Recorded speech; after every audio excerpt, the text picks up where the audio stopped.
ডাকসু নির্বাচন স্থগিতের হাইকোর্টের আদেশের বিরুদ্ধে ঢাকা বিশ্ববিদ্যালয় কর্তৃপক্ষের করা আবেদনের শুনানি আজ।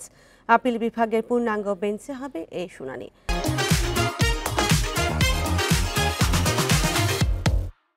আপিল বিভাগের কার্যতালিকায় ১ নম্বরে রয়েছে এই আবেদন। এর আগে মঙ্গলবার আপিল বিভাগের চেম্বার বিচারপতি ফারাহ মাহবুব হাইকোর্টের আদেশ সাময়িকভাবে স্থগিত রেখে শুনানির জন্য আজকের দিন নির্ধারণ করেন। সোমবার এক রিটের প্রাথমিক শুনানি শেষে হাইকোর্ট ৯ সেপ্টেম্বর অনুষ্ঠেয় নির্বাচন সহ পুরো প্রক্রিয়া ৩০ অক্টোবর পর্যন্ত স্থগিত করেন।